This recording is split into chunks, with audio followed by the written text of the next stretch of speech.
প্রিয় বন্ধুগণ, গৌতম কমল গান্ধারের উপস্থিতি মেটা ফেসবুক লাইভের মাধ্যমে আজ 10ই মে 2026 সুন্দর স্বর্ণালী সান্ধ্যকালীন পরিবেশে আজ মনস্থির হলো যে গুরুদেব রবীন্দ্রনাথ ঠাকুরের সেই জোড়াসাঁকো ঠাকুরবাড়ির সঙ্গীতের মজলিস তথ্যগুলো প্রিয় বন্ধুদের মাঝে উপস্থাপনা করা। পূর্বেও এই সমস্ত বাবু মজলিস, চায়ের মজলিস, এই সমস্ত তথ্য নিয়ে আমি নিজেও আনন্দ উপভোগ করি, আর আশা করি আমার যারা বন্ধুরা আমার সঙ্গে যুক্ত রয়েছেন তারাও এই গুরুত্বপূর্ণ তথ্যগুলো জানতে পেরে তাদেরও ভালো লাগবে আশা করি। সেই ঠাকুরবাড়ির সঙ্গীতের মজলিস ব্রাহ্ম ধর্ম গ্রহণ করার পর হিন্দু ধর্ম ও বৈষ্ণব ধর্মের আচার আচরণ বাদ পড়ল মহর্ষি ভবনে। রামমোহন ব্রহ্ম উপাসনার গানে, কীর্তন গানের সুরকে দূরে সরিয়ে রাগাশ্রয়ী ধ্রুপদী সুরকে গ্রহণ করেছিলেন। আত্মীয় সভা প্রতিষ্ঠার পরের বছর 1816 সালে রামমোহন রায়কে ভুলালো হায় বলে প্রথম যে গানটি লিখলেন সেটাই প্রথম ব্রহ্মসঙ্গীত হিসেবে সেটি সিদ্ধান্ত নেওয়া হলো। রামমোহন প্রায় 32টি গান লিখেছিলেন।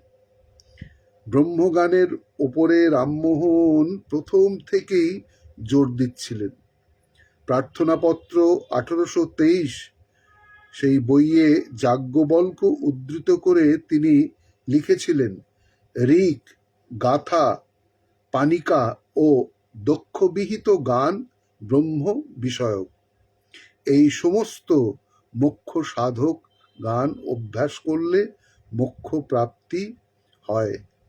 তিনি আরও বলেছেন, দশনামা সন্ন্যাসী, গুরু নানক, দাদুপন্থী, কবিরপন্থী সেই সন্তমতাবলম্বীরা সেই সমস্ত ভাষা গানাদি তাদের উপাসনার উপায় হইয়াছে।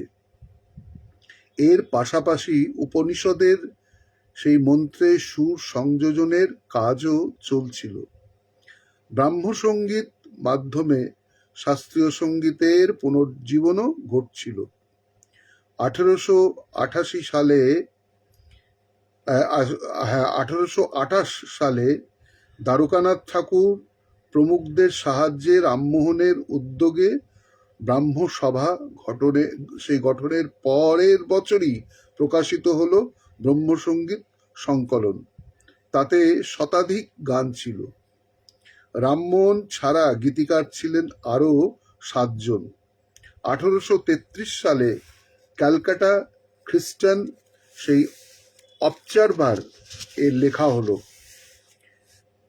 দেশীয় সঙ্গীত হিসেবে ইউরোপীয়রা এতদিন যা শুনে এসেছেন তার তুলনায় এর গায়কী এবং সঙ্গীত অতি উচ্চমানের।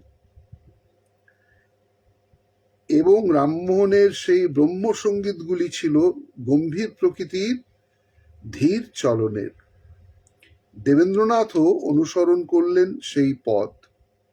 এই পথ ধরেই সঙ্গীত রচয়িতা রূপে উঠে এলেন দ্বিজেন্দ্রনাথ, সত্যেন্দ্রনাথ, গণেন্দ্রনাথ, গুণেন্দ্রনাথ, যতীন্দ্রনাথ, সৌদামিনী দেবী, স্বর্ণকুমারী দেবী, রবীন্দ্রনাথ, সরলা দেবী, ইন্দিরা দেবী প্রমুখ ঠাকুরবাড়ির সন্ততিরা।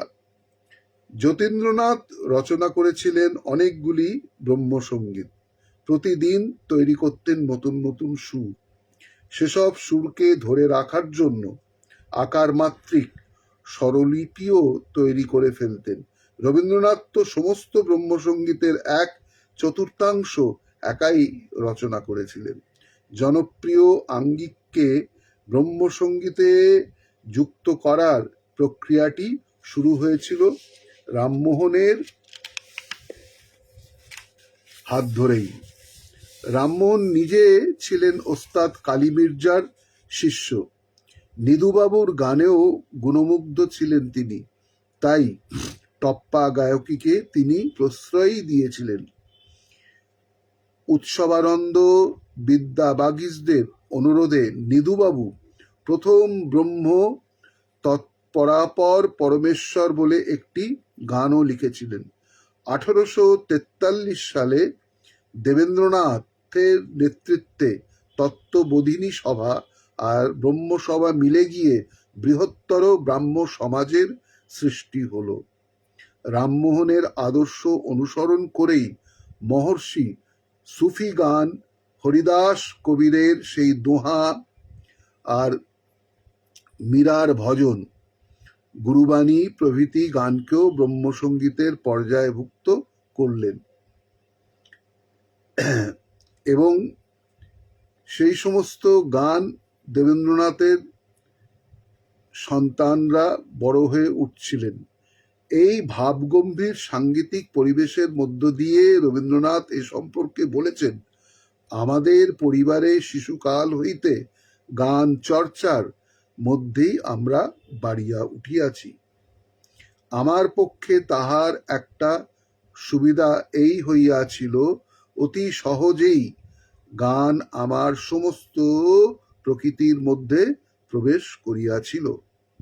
তখনকার দিনে বনেদি পরিবারের সন্তানরা গান শোনবার সময় সেই সমে মাথা নাড়ায় ভুল করলে বা ওস্তাদকে রাগরাগিনী ফরমায়েশের বেলায় রীতি রক্ষা করতে না পারলে তাতে বংশ মর্যাদায় দাগ পড়ত।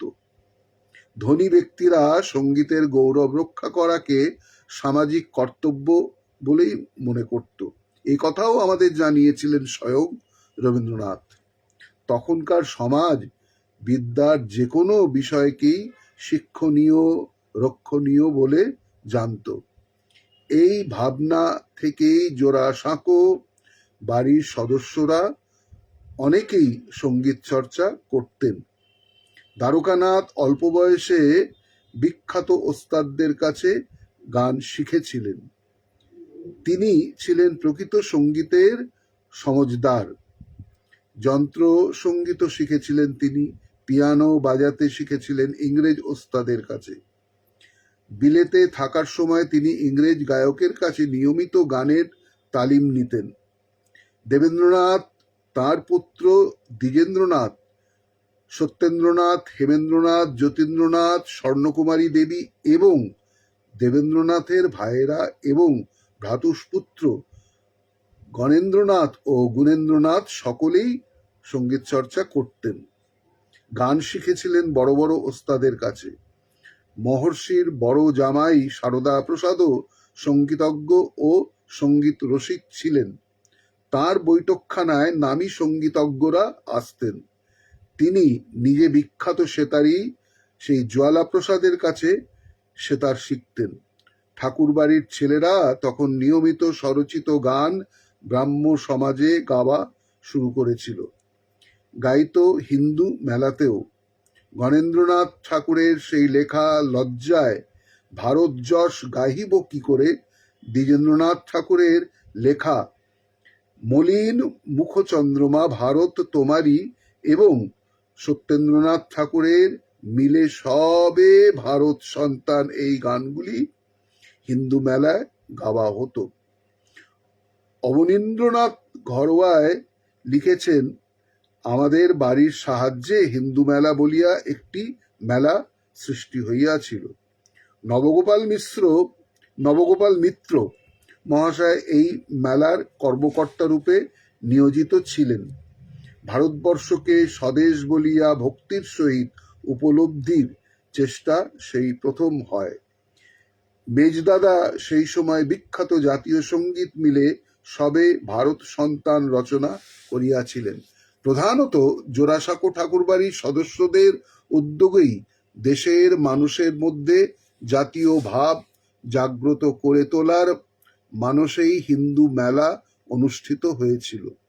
1867 সালের 12 এপ্রিল 1273 বঙ্গাব্দের চৈত্র সংক্রান্তির দিন রাজা নরসিংহচন্দ্র রায় বাহাদুরের চিৎপুরের বাগানবাড়িতে শুরু হয়েছিল এই মেলা। মেলার সম্পাদক ছিলেন গণেন্দ্রনাথ ঠাকুর, সহসম্পাদক নবগোপাল মিত্র। প্রথমে খুব ছোট আকারে হলেও ক্রমে ক্রমে এই মেলার প্রভাব সারা দেশে ছড়িয়ে পড়েছিল। মেলার সম্পাদক ঘোষণা করেছিলেন, সেই স্বজাতীয় দিগের মধ্যে সদ্ভাব স্থাপন করা ও স্বদেশীয় ব্যক্তিগণ দ্বারা স্বদেশের উন্নতি করা।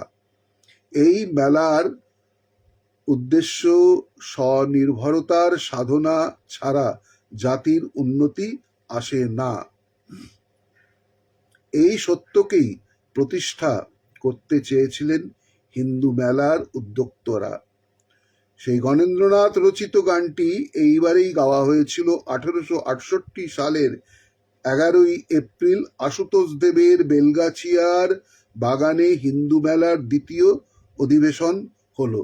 এই উপলক্ষে যতীন্দ্রনাথ গান লিখেছিলেন, জন্মভূমি জননী স্বর্গের গরীয়সী, এই তাঁর প্রথম সঙ্গীত রচনার প্রচেষ্টা।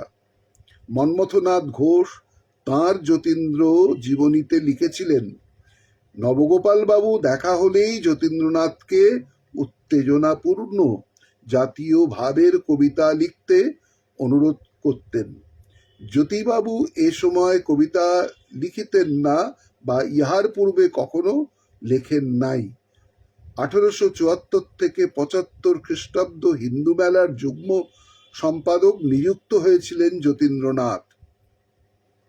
1877 সালে হিন্দু মেলা হলো রাজা বদনচাঁদের টালার বাগানে।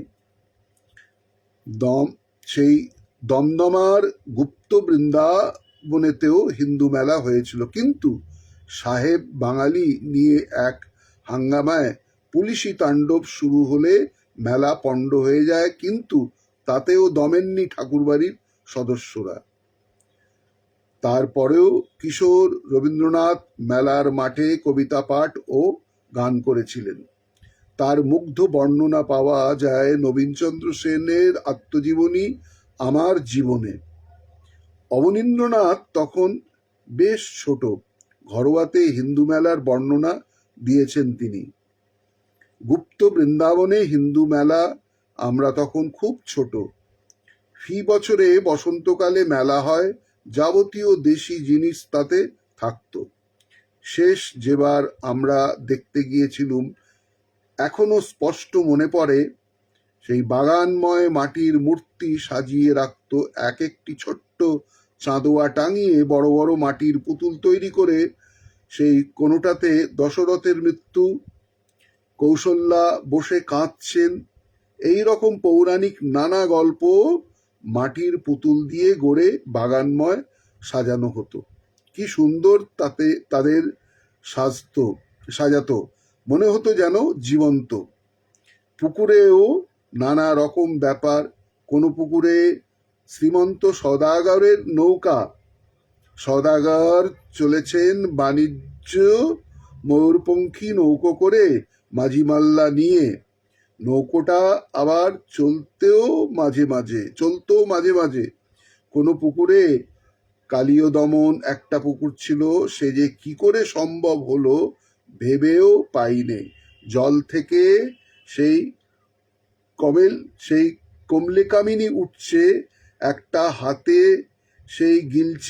হাতি গিলছে আর ওগড়াচ্ছে।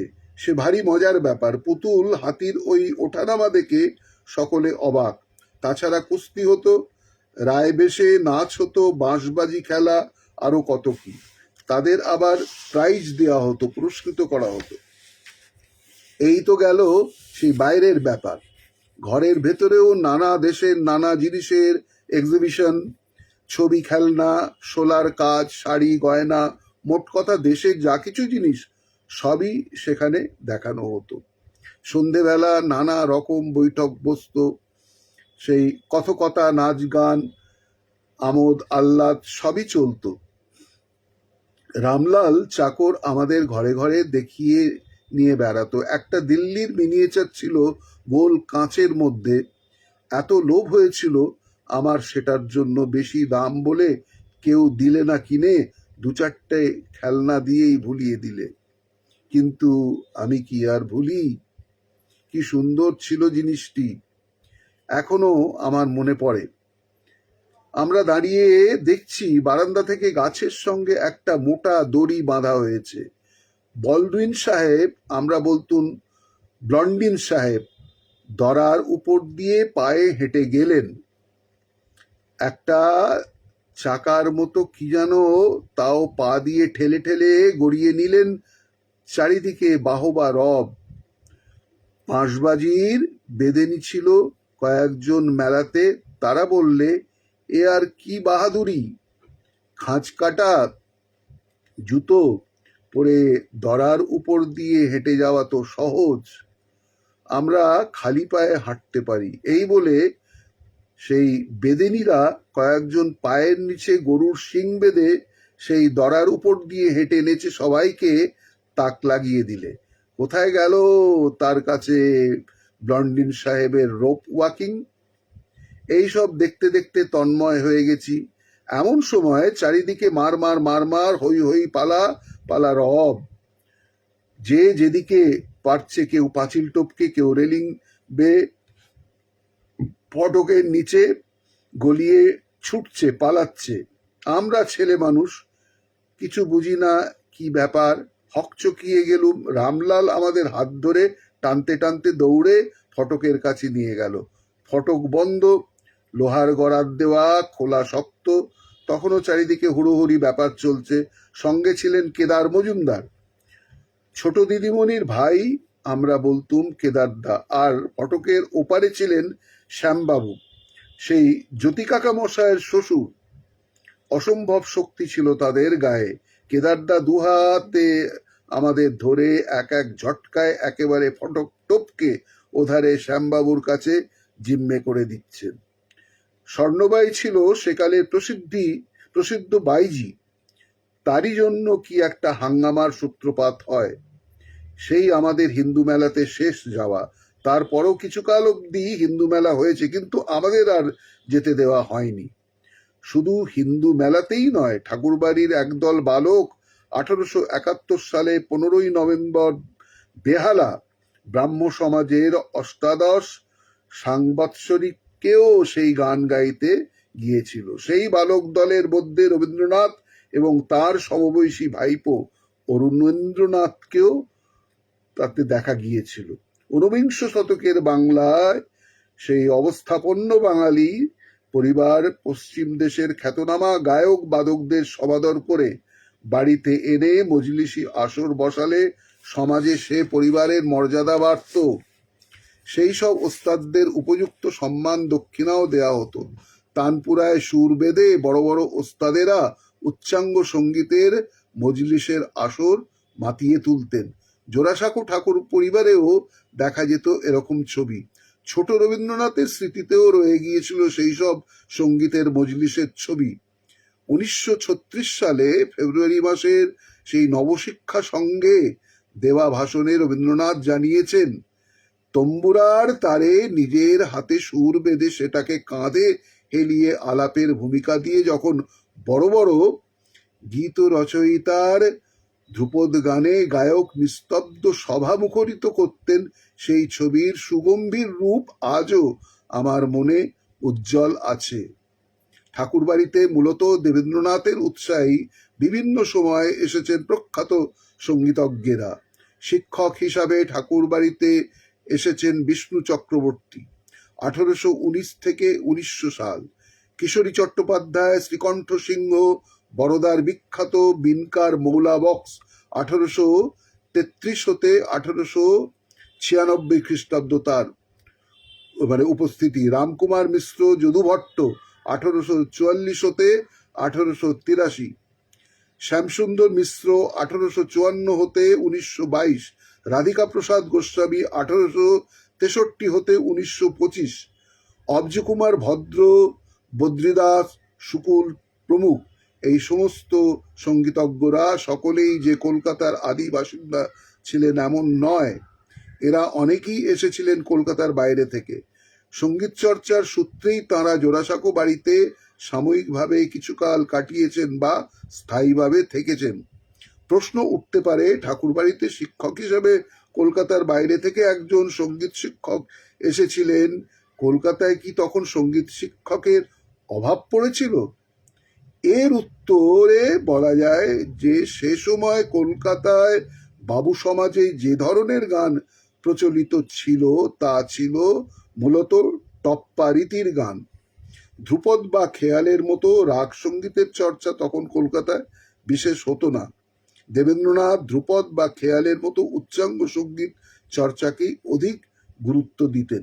তাই বিখ্যাত সঙ্গীতজ্ঞদের তিনি শিক্ষক হিসাবে আমন্ত্রণ জানিয়েছিলেন ঠাকুরবাড়িতে। সঙ্গীতের সূত্র ধরেই দেবেন্দ্রনাথের সঙ্গে পরিচয় হয়েছিল শ্রীকণ্ঠ সিংহের। 1843 খ্রিস্টাব্দের 7ই পৌষ মহর্ষি ব্রাহ্মধর্মে দীক্ষিত হওয়ার পর সেই সম্পর্কে আরো দৃঢ় হয়েছিল। ঘনিষ্ঠতা এতটাই বেড়েছিল যে এক সময় তিনি ঠাকুর পরিবারে একজন স্থায়ী অতিথিও হয়েছিলেন। জীবন স্মৃতিতে রবীন্দ্রনাথ তার নিপুণ হাতে এঁকেছেন এই সঙ্গীতে নিমজ্জিত মানুষটির ছবি। বৃদ্ধ একেবারে সুপক্ক বোম্বাই আমটির মতো, অম্লরসের আভাস মাত্র বর্জিত। তাহার স্বভাবেও কোথাও এতটুকু আঁশ ছিল না। মাথা ভরা টাক, গোঁফ দাড়ি কামানো, স্নিগ্ধ মধুর মুখ বিবরের মধ্যে দন্তের কোনো বালাই ছিল না। বড় বড় দুই চক্ষু অবিরাম হাস্যে সমুজ্জ্বল। তাহার স্বাভাবিক ভারী গলায় যখন কথা কহিতেন তখন তাহার সমস্ত হাত মুখ চোখ কথা কহিতে থাকিত। তাহার বাম পার্শ্বের নিত্য সঙ্গিনী একটি সেই গুড়গুড়ি কোলে কোলে সর্বদাই ফিরিত একটি সেতার, এবং কণ্ঠে গানের আর বিশ্রাম ছিল না। শ্রীকণ্ঠ সিংহ বয়সে দ্বারকানাথের প্রায় সমবয়সী হলেও তিনি যেমন ছিলেন রবীন্দ্রনাথের আপনজন, তেমনি রবীন্দ্রনাথের বড় বড় দাদাদেরও কাছের মানুষ ছিলেন। এ কথার প্রমাণ পাওয়া যায় দেবেন্দ্রনাথের উত্তর ভারতের ধর্মশালা থেকে 1870 খ্রিস্টাব্দের 16ই সেপ্টেম্বর শ্রীকণ্ঠ সিংকে লেখা একটি চিঠিতে। সেখানে তিনি লিখেছিলেন, মধ্যে আপনি কৃপা করিয়া আমাদের বাটিতে যাইয়া দ্বিজেন্দ্র ও হেমেন্দ্রকে উৎসাহ ও আনন্দ করিয়া আসিয়াছিলেন, ইহা শ্রবণে আমি পরম সন্তোষ লাভ করিলাম। শ্রীকণ্ঠ সিংহের সঙ্গে জোড়াসাঁকো ঠাকুরবাড়ি বাঁধা পড়েছিল সঙ্গীতের বন্ধনে। মহর্ষি তার গান শুনতে এত ভালোবাসতেন যে ধর্মশালায় গিয়েও চিঠিতে লিখছেন তার গান শুনতে না পাওয়ার আক্ষেপের কথা। লিখছেন, মনে হইতেছে যে এই সময় আপনার মুখ হইতে এই গান শুনিতে পাইলে স্বর্গীয় আনন্দ অনুভব করিতাম। নয়ন খুলিয়া দেখো নয়নাভিরাম, হৃদয় কমল বিকাশে যার নাম। দেবেন্দ্রনাথের মতোই তার পুত্রদেরও প্রিয় ছিল শ্রীকণ্ঠ সিংহের গান। শুধু পছন্দই নয়, তার গানকে আপন করে নিয়েছিলেন যতীন্দ্রনাথ। শ্রীকণ্ঠ সিংহের একটি হিন্দি গানের সুরে কথা বসিয়ে যতীন্দ্রনাথ রচনা করলেন তার গান অন্তরতম অন্তরতম তিনি যে। এই ব্রহ্মসঙ্গীতটি নিজের গাওয়া গানের সুরে যতীন্দ্রনাথের এই ব্রহ্মসঙ্গীতটি শুনে শ্রীকণ্ঠ সিংহের এত ভালো লেগেছিল যে তিনি প্রায়ই যতীন্দ্রনাথের লেখা এই ব্রহ্মসঙ্গীতটি গাইতেন। এই ব্রহ্মসঙ্গীতটি গাওয়ার প্রসঙ্গে রবীন্দ্রনাথ স্মৃতিচারণা করেছেন তাঁর জীবন স্মৃতিতে। ইহার শ্রীকণ্ঠ সিংহের দেওয়া হিন্দি গান হইতে ভাঙা একটি ব্রহ্মসঙ্গীত আছে, অন্তরতম অন্তরতর অন্তরতম তিনি যে, ভুলো না রে তাই। এই গানটি তিনি শ্রীকণ্ঠ সিংহ পিতৃদেবকে শোনাইতে শোনাইতে আবেগে চৌকি ছাড়িয়া উঠিয়া দাঁড়াইতেন। সেতারে ঘন ঘন ঝঙ্কার দিয়া একবার বলিতেন, অন্তরতর অন্তরতম তিনি যে। আবার পাল্টাইয়া লইয়া তাহার মুখের সম্মুখে হাত নাড়িয়া বলিতেন, অন্তরতর অন্তরতম তুমি যে। এরকম সঙ্গীত পাগল শ্রীকণ্ঠ সিংহের কোলে চড়েই শিশু রবীন্দ্রনাথ তুলে নিয়েছিলেন শ্রীকণ্ঠ সিংহের একটি প্রিয় গান, मैं छेड़ो ব্রজ কি বাঁশরি। শ্রীকণ্ঠ সিংহের কোলে চেপে শিশু রবীন্দ্রনাথের এই গানটি গাওয়ার স্মৃতিচারণ করেছিলেন দ্বিজেন্দ্রনাথ ঠাকুর। শিশু রবীন্দ্রনাথ ছিলেন শ্রীকণ্ঠ সিংহের প্রিয় শিষ্য। শিশু রবীন্দ্রনাথ গান গাইলে শ্রীকণ্ঠ সিংহ সেতারে ঝঙ্কার তুলতেন। সেসব গান শেখার দিনের কথা রবীন্দ্রনাথ লিখে গেছেন তাঁর জীবন স্মৃতিতে। তিনি নিজেকে শ্রীকণ্ঠবাবু শিষ্য উল্লেখ করে লিখেছেন, গান সম্বন্ধে আমি শ্রীকণ্ঠবাবুর প্রিয় শিষ্য ছিলাম। তাহার একটা গান ছিল, मैं छोरो ব্রজ কি বাঁশরি। ওই গানটি আমার মুখে সকলকে শোনাইবার জন্য তিনি আমাকে ঘরে ঘরে টানিয়া লইয়া বেড়াইতেন। আমি গান ধরিতাম, তিনি সেতারে ঝঙ্কার দিতেন এবং যেখানটিতে গানের প্রধান ঝোঁক मैं छोरो, সেইখানটিতে মাতিয়া উঠিয়া তিনি নিজে যোগ দিতেন ও অশ্রান্তভাবে সেটা ফিরিয়া ফিরিয়া সকলের মুখের দিকে চাইয়া যেন সকলকে ঠেলা দিয়া ভালো লাগায় উৎসাহিত করিয়া তুলিতে চেষ্টা করিতেন। শ্রীকণ্ঠ সিংহের কাছে গান শেখার দিনের কথা বলতে গিয়ে রবীন্দ্রনাথ বলেছেন, তিনি তো গান শেখাতেন না, গান তিনি দিতেন, কখন তুলে নিতুম জানতে পারতুম না। রবীন্দ্রনাথ বা তার সমবয়সী ঠাকুরবাড়ির অন্যান্য ছেলে মেয়েদের বড় হয়ে ওঠা ওই রকম সাংগীতিক পরিবেশের মধ্যে দিয়ে বাড়িতে তখন সঙ্গীত জগতের দিকপাল মানুষদের আনাগোনা লেগেই থাকতো। সেই দাদারা গান শিখতেন নামকরা ওস্তাদদের কাছে, মাঝে মাঝেই বাড়িতে বসে গান বাজনার আসর, এবং দাদারা এমনকি দিদি স্বর্ণকুমারী দেবী একের পর এক রচনা করছেন নানা রকম গান। সেসব গান শুনেই বড় হয়ে উঠতে লাগলেন রবীন্দ্রনাথ। ঠাকুরবাড়ির পরিবেশ তখন ছিল সঙ্গীতময়। বাড়ির গায়ক ছিলেন বিষ্ণু চক্রবর্তী। বাড়ির ছোটদের সঙ্গীত শিক্ষা শুরু হতো তার কাছেই। তিনি ছোটদের সঙ্গীত শিক্ষা শুরুতে ধ্রুপদ ধামারের দিকে না গিয়ে ছোটদের মন কেড়ে নেবার জন্য শেখাতেন দিশি গান। তার কিছু নমুনা দিয়ে গেছেন রবীন্দ্রনাথ নিজেই। যেমন একটি গান ছিল, এক যে ছিল বেদের মেয়ে, এলো পাড়াতে সাধের উল্কি পড়াতে। আরেকটি ছিল, চন্দ্র সূর্য হার মেনেছে, জোনাক জালে বাতি, মোগল পাঠান হদ্দ হলো, ফার্সি পরে তাঁতি। রবীন্দ্রনাথ জানিয়েছেন, এখন যেমন হারমোনিয়ামের সুর লাগিয়ে সারেগামা সাজানো হয়, তারপর হালকা গোছের হিন্দি গান শেখানো হয়, তাঁদের সেভাবে সঙ্গীত শিক্ষা হয়নি। তখন আমাদের পড়াশোনার যিনি তদারক করতেন তিনি বুঝেছিলেন ছেলে মানুষই ছেলেদের মনের আপন জিনিস, আর ওই হালকা বাংলা ভাষা হিন্দি বলির চেয়ে মনের মধ্যে সহজে জায়গা কেড়ে নেয়। তাছাড়া এ ছন্দের দিশি তাল বায়া তবলার বোলের তোয়াক্কা রাখে না।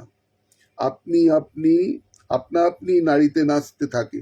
শিশুদের মন ভোলানো প্রথম সাহিত্য শেখানো মায়ের মুখের ছড়া দিয়ে শিশুদের মন ভোলানো গান শেখানোর শুরু সেই ছড়ায়। এইটে আমাদের উপর দিয়ে পরখ করানো হয়েছিল। তখনকার দিনে হারমোনিয়াম বাজিয়ে গান গাওয়া হতো না। রবীন্দ্রনাথ নিজেই জানিয়েছেন, তখন হারমোনিয়াম আসেনি, এদেশের গানের জাত মারতে কাঁধের উপর তম্বুরা তুলে গান অভ্যেস করছি। কলটেপা সুরের গোলামি করিনি। রবীন্দ্রনাথ তার দাদাদের মতো কখনো কোনো ওস্তাদের কাছে নিয়ম করে সঙ্গীত শিক্ষা করেননি। শ্রীকণ্ঠ সিংহের কাছ থেকে যেমন খেলার ছলে গান শিখেছেন, তেমনি দাদারা যখন ওস্তাদ বিষ্ণু চক্রবর্তীর কাছে গান শিখছেন, তিনি দরজার পাশে দাঁড়িয়ে সে গান শিখে নিয়েছেন। কিংবা দাদা হেমেন্দ্রনাথ যখন বেহাগে গাইছেন অতি গজে গামিনী রে, তখন লুকিয়ে লুকিয়ে তিনি গলায় তুলে নিয়েছিলেন সে গান। তারপর সন্ধেবেলা মাকে সেই গান শুনিয়ে অবাক করে দিতেন। বিষ্ণু চক্রবর্তী ছিলেন সে সময়কার একজন বিখ্যাত সঙ্গীতজ্ঞ। হিন্দুস্তানি সঙ্গীতে তিনি বিশেষভাবে পারদর্শী ছিলেন। ঠাকুরবাড়িতে তখন দিবারাত্র রাগরাগিনীর চর্চা চলত। সে সমস্ত রাগরাগিনীর আলাপ বন্দিশ শুনতে শুনতেই ছোট থেকে বড় হয়ে উঠতে বাড়ির ছোটরা। তাই কালুয়াতি গানের রূপ রস সম্পর্কে একটা ধারণা আপনা থেকেই গড়ে উঠত। ঠাকুরবাড়ির মেয়েরা তখন গান বাজনার চর্চা শুরু করে দিয়েছিল। হেমেন্দ্রপত্নী সেই নিপময়ী দেবী অভিজ্ঞ শিক্ষক রেখে গান বাজনার তালিম নিয়েছিলেন। নিপময়ী দেবীর মেয়েই প্রতিভা দেবী, অসাধারণ গান গাইতেন তিনি। আর বিষ্ণু চক্রবর্তী বাড়ির গায়ক, বাড়িতেই থাকতেন, তাই তার কাছেই ছোট খেয়াল শিখতে শুরু করলেন হেমেন্দ্রকন্যা প্রতিভা দেবী। শিক্ষক বিষ্ণু চক্রবর্তীর কাছে শেখা বন্দিশগুলি সযত্নে রক্ষা করেছিলেন তিনি। পরবর্তীকালে তার সংগ্রহীত বহু বন্দিশের স্বরলিপি তিনি তার আনন্দ সঙ্গীত পত্রিকায় প্রকাশ করেন, যে উমর ঘর ঘুমর বরস বুদরিয়া চলত পুরবই।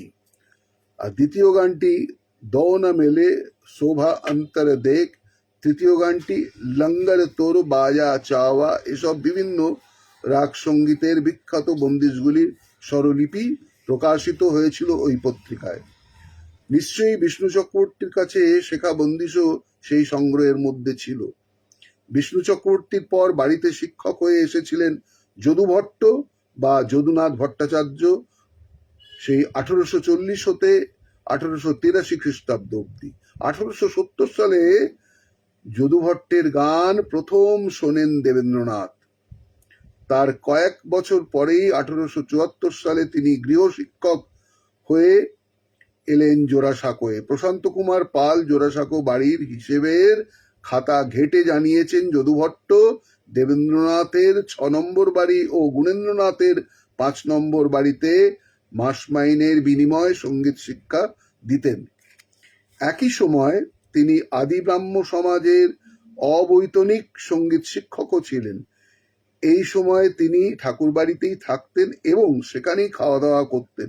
ঠাকুরবাড়িতেই থাকতেন বলে বাড়ির সদস্যদের সঙ্গে তার ঘনিষ্ঠতা গড়ে উঠেছিল। বাড়ির সব ছেলেদের সাথে রবীন্দ্রনাথকেও পাঠানো হলো যদু ভট্টের কাছে গান শিখতে। 15 বছর বয়সী রবীন্দ্রনাথকে ব্যাকরণ মেনে হিন্দুস্তানি সঙ্গীত শেখাতে গিয়ে কি ঘটনা ঘটেছিল তা রবীন্দ্রনাথ নিজেই বলে গেছেন গীতালির ভাষণে। বাল্যকালে আমাদের ঘরে ওস্তাদের অভাব ছিল না, সুদূর অযোধ্যা, গোয়ালিয়র ও মোরাদাবাদ থেকে ওস্তাদ আসত। তাছাড়া বড় বড় ওস্তাদ ঘরেও বাঁধা ছিল, কিন্তু আমার একটা গুণ আছে, তখনও কিছু শিখিনি। মাস্টারির ভঙ্গি দেখলেই দৌড় দিয়েছি। যদু ভট্ট আমাদের গানের মাস্টার। আমায় ধরবার চেষ্টা করতেন, আমি তার ঘরের সামনে দিয়ে দৌড় দিতাম। তিনি আমাদের কানাড়া শেখাতে চাইতেন। আমি অত্যন্ত পলাতকা ছিলুম বলে কিছু শিখিনি, নইলে কি তোমাদের কাছে আজকে খাতির কম হতো? রবীন্দ্রনাথ জীবনস্মৃতিতেও লিখেছেন তার কাছে গান শেখার দিনগুলোর কথা, যখন আমার কিছু বয়স হয়েছে, সম্ভবত 14-15 বছর। তখন বাড়িতে খুব বড় ওস্তাদ এসে বসলেন যদু ভট্ট। একটা মস্ত ভুল করলেন, জেদ করলেন আমাকে গান শেখাবেনি। সেই জন্য গান শেখাই হলো না। কিছু কিছু সংগ্রহ করেছিলাম লুকিয়ে চুরিয়ে। ভালো লাগলো কাফি সুরে রুমঝুম বারখে আজু বদরওয়া, রয়ে গেল আজ পর্যন্ত আমার বর্ষার গানের সঙ্গে দল বেঁধে। যদু ভট্ট শুধু যে একজন নামকরা ধ্রুপদী গানের শিল্পী বা সঙ্গীত শিক্ষক কিংবা সঙ্গীত রচয়িতাই ছিলেন না, তিনি সেতার বা পাখোয়াজের মতো বাদ্যযন্ত্র বাজাতেও সেই দক্ষতা অর্জন করেছিলেন। ছোটবেলা তার বাবা মধুসূদন ভট্টাচার্যের কাছে সেতার ও পাখোয়াজ বাদনের তালিম পেয়েছিলেন তিনি। জোড়াসাঁকো ঠাকুরবাড়ির সঙ্গীত রসিকরা যদু ভট্টের এইসব গুণের কথা বলে গেছেন তাঁদের স্মৃতিচারণে। যতীন্দ্রনাথ বলেছেন, যদু ভট্ট পাখোয়াজের অনেক নতুন নতুন বোলও আবিষ্কার করেছিলেন। তার কাছ থেকে সেই সব নতুন বোল আদায় করার জন্য তখনকার দিনের কলকাতার কিছু প্রসিদ্ধ পাখোয়াজি তার পদসেবা করতেও পিছপা হতো না। রবীন্দ্রনাথও জানিয়েছেন, যদু ভট্ট তখন জোড়াসাঁকো বাড়িতে থাকতেন। সেই সময় অনেক লোক আসতো তার কাছে। কেউ তার কাছে সিক্ত মৃদঙ্গের বোল, কেউ বা রাগরাগিনীর আলাপ। যদুভট্ট আদি ব্রাহ্ম সমাজেরও গায়ক ছিলেন। সমাজ মন্দিরে তিনি ব্রহ্মসঙ্গীতও গাইতেন, নিজে ব্রহ্মসঙ্গীত রচনাও করতেন। যদুভট্টের লেখা কয়েকটি বাংলা সেই ধ্রুপদাঙ্গ গান তখন বিখ্যাত হয়েছিল, যেমন বিপদ ভয় বারণ, যে করে ওরে মন তাহারে কেন ডাকো না, ছায়ানট ঝাপতাল, দেখিয়ে হৃদয় মন্দিরে ভজনা শিব সুন্দরে, দেশ সুরফাক্তা প্রভৃতি। ব্রহ্মসঙ্গীত রচয়িতা যদুভট্টের প্রভাব পড়েছিল ঠাকুরবাড়ির পরিবারের সদস্যদের মনে। দ্বিজেন্দ্রনাথ, সত্যেন্দ্রনাথ, হেমেন্দ্রনাথ, যতীন্দ্রনাথ, এমনকি রবীন্দ্রনাথও যদুভট্ট রচিত এবং গীত ও হিন্দুস্তানি গানের অনুকরণে বা আদর্শে রাগভিত্তিক অনেক ব্রহ্মসঙ্গীত রচনা করেছিলেন। যতীন্দ্রনাথ তাঁদের সঙ্গীত রচনা প্রসঙ্গে বলতে গিয়ে তাঁদের এই অনুসরণের কথা বলতে দ্বিধা করেননি। তিনি বলেছেন, কি শৌখিন কি পেশাদার কোনো গায়কের কোনো গান ভালো লাগিলেই অমনি সেটি টুকিয়া লইয়া আমরা ব্রহ্মসঙ্গীত রচনা করিতে বসিতাম। এই রূপে ব্রহ্মসঙ্গীতের অনেক বড় বড় ওস্তাদি সুর ও তাল প্রবেশ লাভ করিয়াছে। বাংলায় সঙ্গীতের উন্নতি এমনি করেই হইয়াছে। ঠাকুরবাড়ির সব ছেলেদের মধ্যে যতীন্দ্রনাথেরই যদুভট্টের সঙ্গে সবচেয়ে বেশি ঘনিষ্ঠতা ছিল। তার কারণ যতীন্দ্রনাথ ছিলেন আদি ব্রহ্ম সমাজের সঙ্গীত বিদ্যালয়ের সম্পাদক। আজু শম্ভু হয়ে নাচত ডমরু করে, যদুভট্ট রচিত এই বিখ্যাত খাম্বাজ ধ্রুপদ অনুকরণ যতীন্দ্রনাথ যে বাংলা গানটি রচনা করলেন সেটি হলো আজই বিশ্বজন গাইছে মধুর স্বরে। যতীন্দ্রনাথ রচিত গানে সুরও দিয়েছিলেন যদুভট্ট। যদুভট্ট রচিত হিন্দি ধ্রুপদ গানে রবীন্দ্রনাথ এতটাই মুগ্ধ ছিলেন যে সেই ধ্রুপদগুলির অনুসরণ বা অনুকরণ করে তিনি অনেকগুলি গান রচনা করেন, যেগুলি রবীন্দ্রনাথের ভাঙা গানের পর্যায়ে পড়ে। যেমন যদুভট্টের শম্ভু হয় পদযুগ ধ্যানী বাখানি নাথ রঙ্গ তরি, সুরফাক্তা তালে নিবদ্ধ তিলক কামদ রাগের এই হিন্দি ধ্রুপদ থেকে রবীন্দ্রনাথ সৃষ্টি করলেন শান্তি কর বরিশর নীরব ধারে, নাথ চিত্ত মাঝে, কিংবা সেই আজু বহত সুগন্ধ পবন সুমন্দ মধুর বসন্ত মে। বাহার রাগে তেওড়া তালে নিবদ্ধ এই ধ্রুপদ থেকে রচিত হলো রবীন্দ্রনাথের আজি বহিছে বসন্ত পবন ও সুমন্দ তোমারই সুগন্ধ হে গানটি। সেই জয় প্রবল বেগবতী সুরেশ্বরী জয়তী জয় গঙ্গে বৃন্দাবনী সারং রাগে তেওড়া তালে নিবদ্ধ ধ্রুপদ থেকে রচিত হলো জয় তব বিচিত্র আনন্দ হে কবি গানটি। সঙ্গীতগুলি ধৈর্যটি প্রসাদ মুখোপাধ্যায়কে লেখা একটি চিঠিতে হিন্দুস্তানি সঙ্গীতের বিষয়ে আলোচনার সেই রবীন্দ্রনাথ লিখেছিলেন, ভারতবর্ষের বহু যুগে সৃষ্টি করা যে সঙ্গীতের মহাদেশ তাকে অস্বীকার করলে দাঁড়াবো কোথায়? পশ্চিম মহাদেশেও বাসযোগ্য স্থান নিশ্চিত আছে, কিন্তু সেখানে ভাড়াটে বাড়ির ভাড়া জোগাবো কোথা থেকে? বাংলাদেশে আমার নামে অনেক প্রবাদ প্রচলিত, তারই অন্তর্গত একটি জনশ্রুতি আছে যে আমি হিন্দুস্তানি গান জানি নে বুঝি নে, আমার আদি যুগের রচিত গানে হিন্দুস্তানি সেই ধ্রুব পদ্ধতির রাগরাগিনীর সাক্ষী দল অতি বিশুদ্ধ প্রমাণ সহ দূর সেই ভাবি শতাব্দীর প্রত্নতাত্ত্বিকের সেই নিদারুণ সেই বাঘ বিতণ্ডার জন্য অপেক্ষা করে আছে। ইচ্ছা করলেও সেই সঙ্গীতকে আমি প্রত্যাখ্যাত করতে পারি নে। সেই সঙ্গীত থেকে আমি প্রেরণা লাভ করি। এ কথা যারা জানে না তারাই হিন্দুস্তানি সঙ্গীত জানে না। যদুভট্টের খ্যাতি তখন ছড়িয়ে পড়েছিল দিকবিদিকে। শুধু আদি ব্রাহ্ম সমাজে বা জোড়াসাঁকো বাড়িতেই যে তিনি সঙ্গীত পরিবেশন করতেন তা নয়, সে সময়কার সেই জনপ্রিয় সঙ্গীত আসর যেমন পাথুরিয়াঘাটা ঠাকুরবাড়ির সঙ্গীত সভা, মেটিয়াবুরুজের নবাব ওয়াজিদ আলী শাহের সঙ্গীত দরবার, পাখোয়াজি কেশবচন্দ্র মিত্রের ভবানীপুরের বাড়ির ঘরোয়া গানের আসরের মতো কলকাতার বিশিষ্ট সঙ্গীত আসরেও সঙ্গীত পরিবেশন করেছিলেন যদুভট্ট।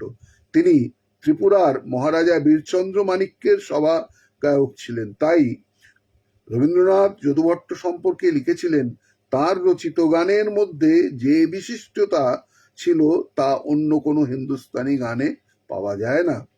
যদুভট্টের মতে সঙ্গীত ভাবুক আধুনিক ভারতে আর কেউ জন্মেছেন কিনা সন্দেহ। দেবেন্দ্রনাথের আমলে মাঘোৎসবের সময় যে গানের মজলিস বসতো, সেখানে দেশের বিভিন্ন প্রান্ত থেকে আসতো নামকরা সব ওস্তাদেরা। একবার মাঘোৎসব হলো জাঁকিয়ে, সেবারে সঙ্গীতের বিশেষ আয়োজন করা হয়েছিল। হায়দ্রাবাদ থেকে মৌলা বক্স, জলতরঙ্গ বাজনা এবং গান করার জন্য আমন্ত্রিত হয়েছিলেন। বাড়ির বড়রা জব্বা গায়ে গলিয়ে সুগন্ধি রুমাল নিয়ে গায়ে আতর মেখে গানের আসরে যায়, সেটা দেখে ছোটরা কিন্তু সবসময় বাড়ির ছোটদের সেখানে যাবার অনুমতি মেলে না। অবনীন্দ্রনাথ তখন বেশ ছোট, থাকতেন নিজের কল্পনার জগৎ দিয়ে। সবার মুখে শুনেছেন মৌলা বক্সের গানের কথা। নামটা শুনে তিনি মনে মনে খানিক সিন্দুক খানিক বাক্স বিলিয়ে একটা অদ্ভুত গোছের মানুষের চেহারা কল্পনা করেছিলেন। সেসব দিনের ছবি তিনি এঁকেছেন তার আপন কথা গ্রন্থের এবাড়ি ও বাড়ি রচনায়। পাথুরিয়াঘাটার সেই যতীন্দ্রমোহন ঠাকুর মৌলা বক্সের সাথে ভারতের গভর্নর জেনারেল পরিচয় করিয়ে দিয়েছিলেন। সেই পরিচিতির সূত্রেই মৌলা বক্স দিল্লি দরবারেও নিজের সাংগীতিক দক্ষতা দেখিয়ে সম্মানিত হয়েছিলেন। মৌলা বক্স পাখোয়াজেও ওস্তাদ ছিলেন। 1875 সালে হিন্দু মেলায় সঙ্গীত পরিবেশন করেছিলেন মৌলা বক্স। হিন্দু মেলার অন্যতম রূপকার রাজনারায়ণ বসু তার আত্মচরিতে লিখেছেন, 1875 সালে যে মেলা হয় তাহার সভাপতির কার্য আমি সম্পাদন করি। এই মেলা উপলক্ষে বরোদাবাসী সুবিখ্যাত মৌলা বক্সের গান হয়। সুবিখ্যাত শিল্পী মৌলা বক্স বাড়ির গায়ক হয়ে কিছুদিন জোড়াসাঁকো বাড়িতে থেকেছিলেন। জোড়াসাঁকো বাড়িতে তখন গান রচনায় হাত দিয়েছিলেন দ্বিজেন্দ্রনাথ, যতীন্দ্রনাথ। মৌলা বক্সের পরিবেশিত বিভিন্ন বন্দিশ এবং তাঁর গায়কির সঙ্গে পরিচিতি হয়ে তাঁরাও উপকৃত হতে লাগলেন। এই প্রসঙ্গে ব্রহ্মসঙ্গীত রচয়িতা বিষ্ণুরাম চট্টোপাধ্যায়ের পুত্র বসন্ত কুমার চট্টোপাধ্যায় বলেছেন, জোড়াসাঁকো বাড়িতে মৌলা বক্স কিছুদিন গায়ক রূপে ছিলেন। তখন যতীন্দ্রনাথ, বিষ্ণু চক্রবর্তী ও মৌলা বক্স দুজনের গানের সঙ্গেই হারমোনিয়াম বাজাতেন। এনাদের মতো শিল্পীদের সাথে বাজাতে বাজাতে যতীন্দ্রনাথ হারমোনিয়াম বাজানোয় পারদর্শী হয়ে উঠেছিলেন। জোড়াসাঁকো ঠাকুরবাড়িতে তখন গায়ক, সেতারি, পাখোয়াজিদের খুব খাতির করা হতো। খুব ছোটবেলা থেকেই বাড়ির ছেলেরা বিখ্যাত ওস্তাদদের কাছে গান বাজনা শোনার সুযোগ পেত। শুনে শুনেই তো অনেক গান শেখা হয়ে গিয়েছিল যতীন্দ্রনাথ, রবীন্দ্রনাথের। ঠাকুরবাড়ির সঙ্গীত শিক্ষক যদুভট্ট ও বিষ্ণু চক্রবর্তীর কাছে নিষ্ঠার সঙ্গে ধ্রুপদ শিখেছিলেন যতীন্দ্রনাথ। দ্বিজেন্দ্রনাথ একটি পিয়ানো ছিল। পিয়ানোটি ছিল খুব দামি, অনেক দিনের পুরানো, সেটি বহুকাল কেউ বাজাতো না। যতীন্দ্রনাথ একদিন সেই পিয়ানো বাজাতে বসে গেলেন। সবাই ছুটে এলেন হাঁ হাঁ করে, কিন্তু যতীন্দ্রনাথ যখনই ফাঁক পেতেন তখনই পিয়ানো বাজাতে বসে যেতেন। বাড়িতে পুরনো হারমোনিয়াম ছিল, সেটাতেও তার হাত পড়তো। আরও যা যা বাদ্যযন্ত্র ছিল সবই তার হাতের ছোঁয়া পেয়েছিল। এইভাবে বাজাতে বাজাতে তিনি এতই স্বচ্ছন্দ হয়ে গিয়েছিলেন যে কিছুদিনের মধ্যেই তিনি বিষ্ণু চক্রবর্তী ও মৌলা বক্সের সঙ্গে হারমোনিয়ামে সঙ্গত দিতে শুরু করলেন। যৌবনে তিনি ব্রাহ্ম সমাজের উপাসনার সময় গানের সঙ্গে হারমোনিয়াম বাজানোর সুযোগও পান। বিভিন্ন ওস্তাদের গানের সুর নিয়ে অনেক ব্রহ্মসঙ্গীত রচনা শুরু করেছিলেন এ বয়সেই। দাদা সত্যেন্দ্রনাথ সঙ্গে সেই মহারাষ্ট্রে গিয়ে গুজরাতি ওস্তাদের কাছে শিখেছিলেন সেতার বাদন। কদিনেই ওস্তাদের সব রকম কসরত আয়ত্ত করে নিলেন। কলকাতায় ফিরে সেতার বাজিয়ে মুগ্ধ করে দিলেন সবাইকে। সমবয়সী দাদা গুণেন্দ্রনাথ খুশি হয়ে তাকে উপহার দিলেন একটা দামি সেতার। পুনায় গিয়ে যতীন্দ্রনাথ সেই ভারত গায়ন সমাজ দেখে মুগ্ধ হয়েছিলেন। মনে মনে তখনই কলকাতায় ওই রকম একটি প্রতিষ্ঠান গড়ে তোলার স্বপ্ন দেখতে শুরু করেন। 1897 সালে ভারতীয় সঙ্গীত সমাজ স্থাপন তার একটি অন্যতম কীর্তি। দেবেন্দ্রনাথের সন্তানদের মধ্যে শুধু ছেলেরাই নয়, পাশাপাশি মেয়েদের মধ্যে স্বর্ণকুমারী কিশোরী বেলা থেকেই এক নতুন বহির্জগতের দিকে পা বাড়িয়েছিলেন। বাড়ির পরিবেশ এবং দাদাদের নানা কার্যকলাপ তাকে বুঝতে শিখিয়েছিল নারী জীবনের অন্য অর্থ শুধু সাহিত্য চর্চাই নয়। ঠাকুরবাড়িতে দীর্ঘদিন ধরেই রীতিমতো সঙ্গীত চর্চা হতো। বাড়িতে থাকতেন দিকপাল গায়করা, দাদাদের সঙ্গীত চর্চা শেখাতেন স্বর্ণকুমারী। ঠাকুরবাড়ির আনাচে কানাচে সুরের ঝর্ণা ঝরে পড়ত সকাল থেকে রাত্রি। বৈঠকখানা ঘরের গানের আসর থেকে ভেসে আসা সুরের মূর্ছনা এসে পৌঁছত অন্দরমহলেও।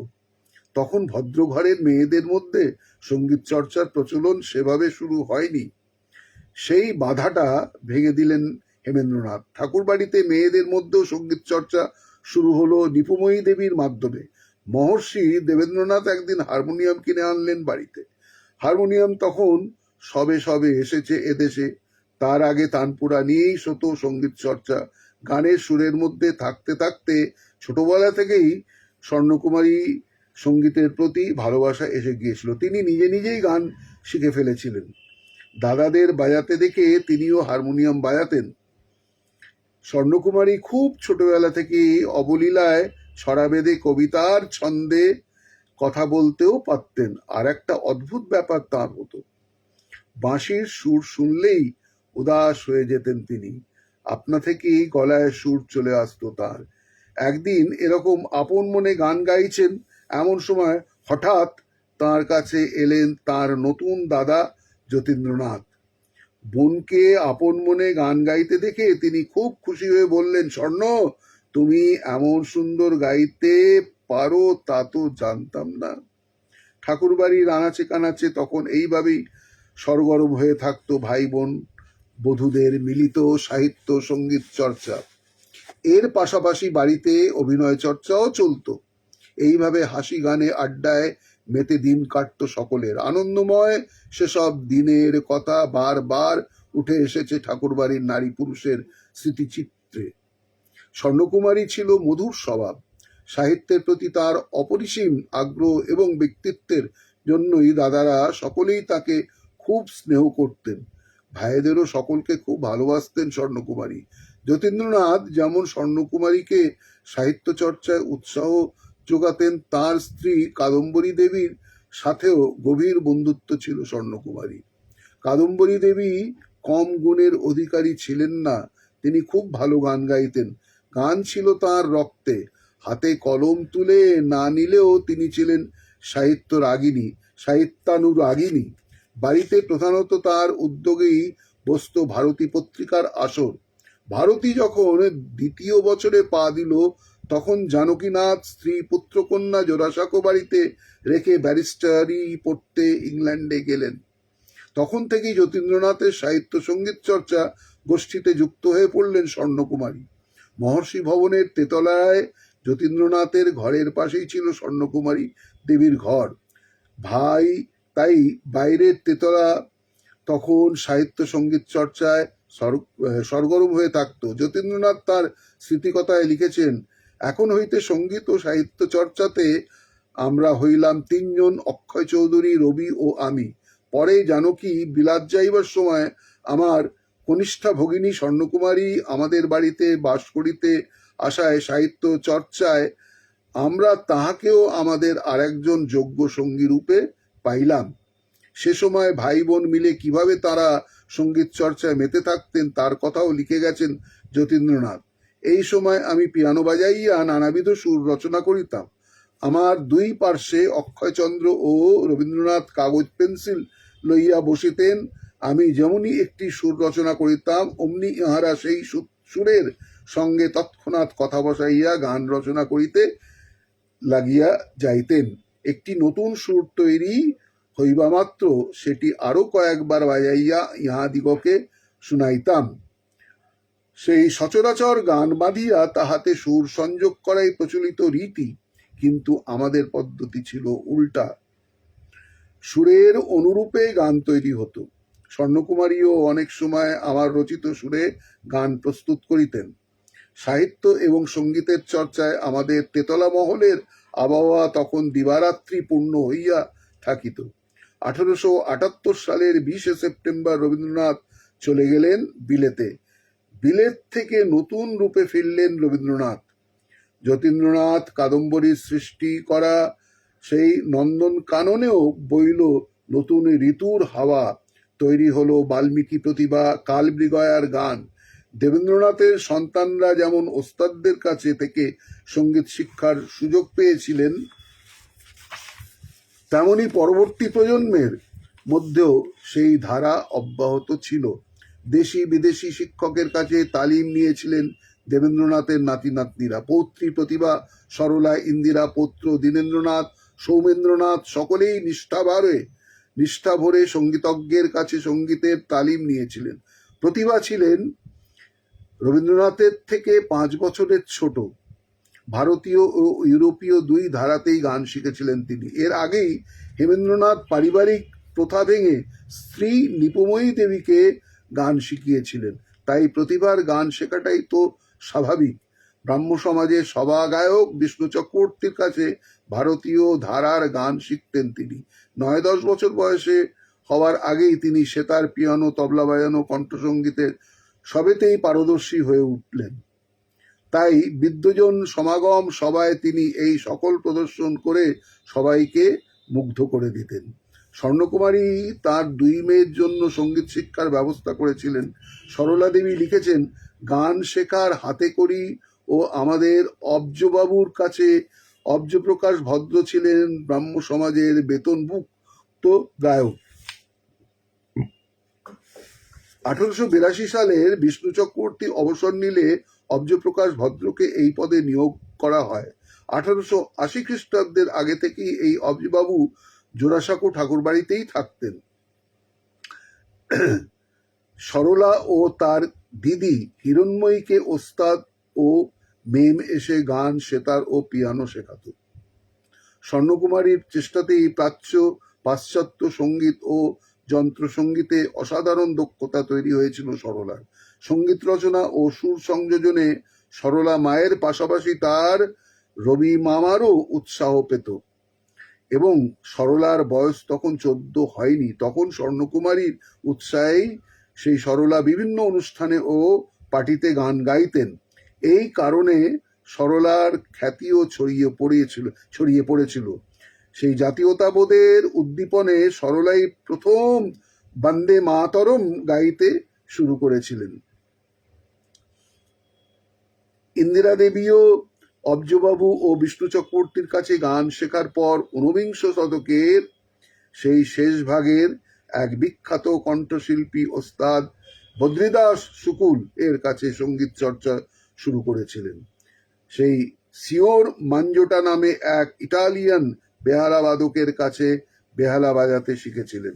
এই বেহালা বাদক কলকাতায় ওয়েলেসলি পার্কের কাছে থাকতেন। তিনি রবীন্দ্রনাথের পথহারা তুমি পথিক জানো গো গানটি হারমোনাইজ করেছিলেন। তার স্বরলিপি মুদ্রিত হয়েছিল সাধনা পত্রিকায়। গানের নিচে লেখা ছিল, সুর রচয়িতা শ্রীযুক্ত রবীন্দ্রনাথ ঠাকুর, মিশ্রমিল রচয়িতা শিওর মাঞ্জাটো। সেই অবনীন্দ্রনাথ তাঁর স্মৃতিচরণেও এই বেহালাবাদকের কথা উল্লেখ করেছিলেন। 19বিংশ শতকের শেষ ভাগে সেন্ট পলস ক্যাথিড্রালের সেই অর্গান বাদক ছিলেন মিস্টার স্নেটার। স্নেটারের কাছে পিয়ানো শিখতেন ইন্দিরা দেবী এবং সরলা দেবী। ইন্দিরা আর সরলা দুজনেই ছিলেন সমবয়সী। সঙ্গীত শিক্ষায় দুজনেই ছিলেন ঘনিষ্ঠ সঙ্গী। সরলা দেবী বর্ণনা করেছেন, স্কুল থেকে বাড়ি ফিরেই তার দৌড় লাগাতেন, কে আগে পিয়ানো নিয়ে বসতে পারেন। সুরেন্দ্রনাথ ঠাকুর সঙ্গীত প্রতিভায় কম কিছু ছিলেন না। বিলিতি মিউজিক, পিয়ানো সব জানতেন। রবীন্দ্রনাথের নির্ঝরের স্বপ্নভঙ্গ কবিতাটির ওপর একটি সেই স্বরসন্ধিযুক্ত পিয়ানোর গত রচনা করেছিলেন তিনি। প্রতিভা দেবী, সরলা দেবী ও ইন্দিরা দেবী তিনজনেই দীনেন্দ্রনাথের আগে রবীন্দ্রনাথের বহু গানের স্বরলিপি তৈরি করেছিলেন। হেমেন্দ্র কন্যা অভিজ্ঞা দেবী ছিলেন অসামান্য কণ্ঠের অধিকারিণী। তিনি আদি ব্রাহ্ম সমাজের সভাগায়ক বিখ্যাত ধ্রুপদিয়া রাধিকামোহন গোস্বামীর কাছে শিক্ষা পেয়েছিলেন। রবীন্দ্রনাথের গান জনপ্রিয় করে তোলার পিছনে রবীন্দ্রনাথের ভাগ্নি ও ভাইজিদের অবদান অস্বীকার করার কোনো উপায় নেই। ইন্দিরা দেবী লিখেছেন, অভিজ্ঞা দেবী একাসনে বসে সমস্ত বাল্মীকি প্রতিভা বা মায়ার খেলার গানগুলি প্রথম থেকে অভিনয় করে গিয়ে শ্রোতাদের মুগ্ধ করে রাখতে পারত। প্রথম চৌধুরীও লিখেছেন, বাল্মীকি প্রতিভার সমস্ত গান অভিজ্ঞার মতো মর্মস্পর্শী করে গাইতে তিনি আর কাউকে শোনেননি। মহর্ষি শেষ জীবনে ছেলে রবীন্দ্রনাথের গান, নাতনি প্রতিভার গান ও পিয়ানো বাজানো, সরলা দেবীর বেহালা বাজানো এবং হাফিজের কবিতায় সুর দেওয়া গান শুনতে খুব ভালোবাসতেন। সাংগীতিক উৎকর্ষের জন্য উপহার দিতে ভালোবাসতেন দেবেন্দ্রনাথ। রবীন্দ্রনাথকে নয়ন তোমারে পায় না দেখিতে ইত্যাদি গান রচনার জন্য 500 টাকার চেক উপহার দেওয়ার কথা তো জীবন স্মৃতিতেই লিখেছেন রবীন্দ্রনাথ। চুঁচুড়ায় গিয়ে দেবেন্দ্রনাথকে গান শুনিয়ে তার কাছ থেকে পিয়ানো উপহার পেয়েছিলেন প্রতিভা দেবী। সরলা দেবী জীবনের ঝরাপাতায় লিখেছেন, এক ঘরোয়া সভায় মহর্ষি নির্দেশে সরলা দেবী মহর্ষির প্রিয় একটি হাফেজের বায়াতের সুরের দিকে তাকিয়ে তাকে গান গেয়ে শুনিয়েছিলেন। খুশি হয়ে দেবেন্দ্রনাথ সরলা দেবীকে 1000 টাকা দামের হ্যামিল্টনের বাড়ির হিরে চুনি বসানো জড়োয়া নেকলেস উপহার দিয়েছিলেন। দ্বিজেন্দ্রনাথের নাতি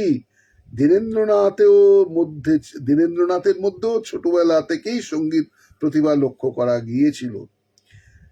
কানে যে গান আসতো তাই গলায় তুলে নিতেন দীনেন্দ্রনাথ। বাড়িতে বড়রা যে গান গাইতো সেই সব গানই তো শুনতেন তিনি।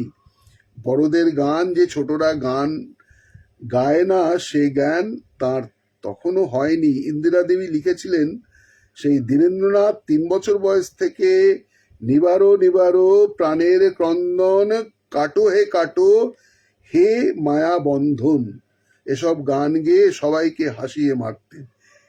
একবার বাচ্চা বয়সেই শয়ন ভিজিল নয়ন জলে ওগো সজনী গেয়ে দাদু দ্বিজেন্দ্রনাথের কাছে বকুনি খেয়েছিলেন। সে কথাও জানিয়েছিলেন ইন্দিরা দেবী। দীনেন্দ্রনাথ যখন 4 বছর শিশু তখনই রবীন্দ্রনাথের সত্যমঙ্গল প্রেমময় তুমি গানটি সুরতাল দিয়ে গাইতে পারতেন। একটু বড় হয়ে পিয়ানো বাজানোর দক্ষতা অর্জন করেছিলেন তিনি। বাড়িতে ব্রাহ্ম সমাজের বেতনভুক্ত গায়ক রাধিকা প্রসাদ গোস্বামী ও শ্যামসুন্দর মিশ্রের কাছে গান শিখতে শুরু করেন। রাগ সঙ্গীত ছাড়াও বাউল, কীর্তন, ভাটিয়ালি, দ্বিজেন্দ্রলাল রায়ের হাসির গান সবই দক্ষতার সঙ্গে গাইতে পারতেন। দ্বিজেন্দ্রলাল রায় দীনেন্দ্রনাথের গলায় নিজের হাসির গান শুনে খুব খুশি হতেন। এমনকি নিজের বন্ধুদের কাছে দীনেন্দ্রনাথকে নিয়ে গিয়ে গান শুনিয়েও আনতেন। 5 নম্বর বাড়িতেও গণেন্দ্রনাথ যেমন সঙ্গীত চর্চা করছিলেন, তেমনি তার সন্তানরাও ছিলেন সঙ্গীত পিপাসু। গয়া ঘরানার বিখ্যাত এসরাজ বাদক কানাইলাল ঢেড়ি ছিলেন অবনীন্দ্রনাথের এসরাজ শিক্ষক গুরু। ঠাকুরবাড়ির অরুণেন্দ্রনাথ, সুরেন্দ্রনাথ প্রমুখ অনেকেই কানাইলালের কাছে এসরাজ শিক্ষা করেছিলেন। রবীন্দ্রনাথের গানের কাণ্ডারি দীনেন্দ্রনাথ বড় হয়ে ওঠার আগে পর্যন্ত অবনীন্দ্রনাথকেই তার রবি কাকার গানের সুর সংরক্ষণের ভার নিতে হতো। রবীন্দ্রনাথের গানের সাথে এসরাজ বাজাতেন তিনি। গুণেন্দ্রনাথের স্ত্রী সৌদামিনী দেবী গান বাজনা খুব পছন্দ করতেন।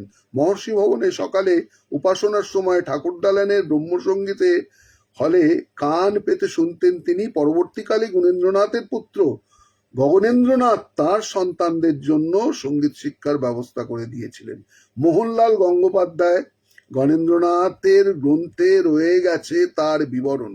সেখানে লেখা হয়েছে, গগনেন্দ্র ব্যবস্থা করলেন যাতে ছেলেপিলেরা দেশি এবং বিদেশি দুরকম সঙ্গীত চর্চাই ভালো করে করতে পারে। গেহেন্দ্র তখন বেঁচে, কনকেন্দ্র বড় হয়েছেন, গগনেন্দ্র ব্যবস্থা করলেন পিয়ানো শেখানোর আর সেতার শেখানোর। তখন কলকাতায় পিয়ানো বিক্রি করত বি ভান কোম্পানি, তাদের কাছ থেকে এক কাটেজ পিয়ানো এলো। গোয়ানিজরা তখনকার দিনে বিলেতি সঙ্গীতে পারদর্শী ছিল। গগন এক গোয়ানিজ শিক্ষক ধরে আনলেন গেহেন্দ্র আর কনকেন্দ্রকে পিয়ানো বাজানো শেখাবার জন্য। তার নাম ডি সুজা, আর নিযুক্ত করলেন এমদাদ খাঁকে সুরবাহার আর সেতার শেখাবার জন্য। পিয়ানো শেখা সেই কনকের এমনই উৎসাহ লেগে গেল যে শেষে সেই কটেজ পিয়ানো বদলে হ্যাবলর কোম্পানি থেকে এক গ্র্যান্ড পিয়ানো এলো। এই গ্র্যান্ড পিয়ানো জোড়াসাঁকো বাড়িতে শেষ দিন অবধি ছিল।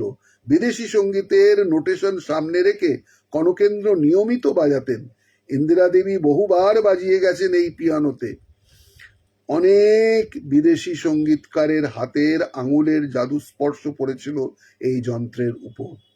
গগনেন্দ্র যখন দেখলেন ছেলেদের বিলিতি বাজনাতেই মন বেশি, তখন ছোট বোন সুনয়নীকে দিতে লাগলেন সেতার শিক্ষা, আর ছেলেদের উৎসাহ বর্ধনের সুযোগ দিলেন স্প্যানিশ গিটার আর জাইলোফোন কিনে দিয়ে। ঘরে ঘরে প্রতিবার ছড়াছড়ি সে সময় ঠাকুরবাড়ির ছেলেপুলেরা খেলতে খেলতেও গাইতো গান। আসলে ঘুম চক্ষু খুলেই যে গান বাজনা শুনতে শুনতেই বড় হয় তারা। অবনীন্দ্রনাথের জ্যেষ্ঠ পুত্র সেই অমিতেন্দ্রনাথ ঠাকুর অমিত কথায় স্মৃতিচারণ করতে গিয়ে বলেছেন, তারা বিকেল বেলা যখন 5 নম্বর বাড়ির বাগানে একদল ছেলে মেয়ে মিলে রেলগাড়ি খেলতেন, তখন গাইতেন বাল্মীকি প্রতিভার গান, এনেছি মোরা রাশি রাশি লুটের ভার। একদিন এরকম গাইছেন, হঠাৎ 6 নম্বর বাড়ির ওপর থেকে দীনেন্দ্রনাথ ডাক দিলেন, এই ছেলে মেয়েদের দল ওপরে আয়, রবিকা একটা নতুন গান বেঁধেছেন, আয় তোদের শিখিয়ে দি। সেদিন দীনেন্দ্রনাথের কাছে শেখা হলো রবীন্দ্রনাথের নতুন বাঁধা বর্ষার গান। এসো নিপবনে ছায়াবীথি তলে, এসো কর স্নান নবধারা জলে। গান শিখে বাগানে ফিরে নতুন গান গাইতে গাইতে খেলা শুরু করতেই আবার 6 নম্বর বাড়ির দ্বিজেন্দ্রনাথের পুত্র অরুণেন্দ্রনাথ উপস্থিত হলেন বাগানে। হাঁটুর ওপর তাল দিতে দিতে বাড়ির ছোটদের সম্পূর্ণ অন্য ধাঁচের মারু বেহাগ রাগের ওপর একটা গান শিখিয়ে দিলেন। সেই মাকড়টা ফুল বনে খাসা বনে জাল, পোকামাকড় লটকে পড়ে মাছি পালে পাল। ছোটরা সমস্বরে যখন এই গানটি গাইছে, তখন দোতলার বারান্দা থেকে অবনীন্দ্রনাথ জানালেন এই গান তার না পছন্দ। এইভাবে গানের দিকপালদের সান্নিধ্যে বড় হয়েছিলেন অমিতেন্দ্রনাথ বা তাঁর সমবয়সী ছেলেমেয়েরা। খেলার ছলেই গানকে সঙ্গী করে বড় হয়েছিলেন তারা। এইভাবেই জোড়াসাঁকো ঠাকুরবাড়ির সেই সাংগীতিক মজলিস এর গুরুত্বপূর্ণ মূল্যবান তথ্যগুলো আপনাদের মাঝে উপস্থাপনা করে আমি গর্বিত এবং ধন্য। পরের স্লটেতে ঠাকুরবাড়ির সভা সমিতি ও পত্রিকার মজলিস বা চায়ের মজলিস, সঞ্জীবিনী সভা মজলিস, এইগুলো পূর্বও করেছি, পুনরায় আবার এসে আপনাদের মাঝে উপস্থাপনা করব। আজকের মতো এখানেই পূর্ণবিরাম। ভালো থাকবেন। শুভরাত্রি, শুভরাত্রি, শুভরাত্রি। জয়তু কবিগুরু রবীন্দ্রনাথ ঠাকুরকে শত শত শত কোটি প্রণাম জানাই বারংবার।